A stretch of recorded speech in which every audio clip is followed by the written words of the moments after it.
আমি যে কথাটার জন্য বলছিলাম যে আল্লাহ তাআলা আমাদেরকে সর্বশ্রেষ্ঠ নিয়ামত দান করেছেন ঈমান।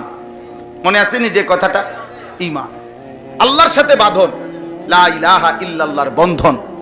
এই বন্ধন ছুটে গেলে জীবনের ছোট্ট থেকে ছোট্ট বিষয়ে, বড় থেকে বড় বিষয়ে মুসলমান মানেই তার জিন্দেগি বেঁধে রাখবে আল্লাহর সাথে। মুমিন মানেই তার সবচেয়ে প্রথম মনে পড়বে আল্লাহকে। সব ব্যাপারে সবার আগে মনে পড়বে কাকে? আল্লাহ বলছে ওয়াল্লাযীনা ইযা ফাআলু ফাহিশাতান আও যালামু আনফুসাহুম যাকারুল্লাহ।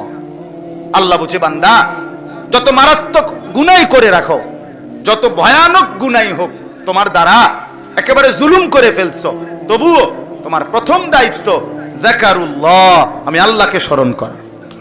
প্রথম মনে করবা কাকে? আল্লাহকে। আল্লাহকে জীবনের সকল ব্যাপারে আল্লাহকে মনে রাখা, আল্লাহকেই বন্ধু বানানো। কোরআনুল কারীমের মধ্যে আছে, আল্লাহ তাআলা বলেন ওয়াল্লাযীনা আমানু আশাদ্দু হুব্বাল লিল্লাহ। যারা মুমিন তাদের সবচেয়ে বেশি ভালোবাসা আল্লাহর জন্য। কার জন্য? আর কার জন্য বলেন? প্রথম ভালোবাসা আল্লাহর জন্য, এরপরের ভালোবাসা রাসূলুল্লাহ সাল্লাল্লাহু আলাইহি সাল্লামের জন্য।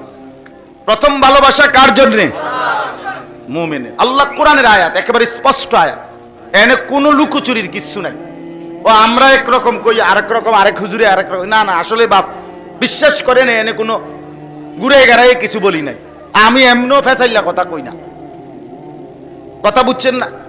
তো ওয়াল্লাযীনা আমানু আশাদ্দু হুব্বাল লিল্লাহ, আল্লাহ তাআলা বলে যারা মুমিন তাদের সবচেয়ে বেশি ভালোবাসা কার জন্য?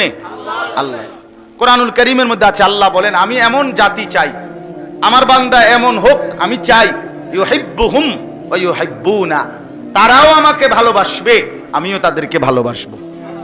আমি এমন বান্দা চাই, আমি এমন বান্দা চাই, আমি এমনটা চাই।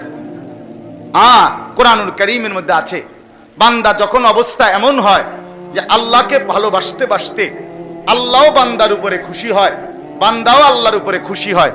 বিশ্বাস করেন কোন মুমিনের অবস্থা যখন এমন হয় যে সেই মুমিন আল্লাহকে ভালোবাসে, আল্লাহও তাকে ভালোবাসে, তো আল্লাহ তার উপরে সন্তুষ্ট, সেও আল্লাহর উপরে সন্তুষ্ট, আল্লাহ তাআলা তখন আর তারে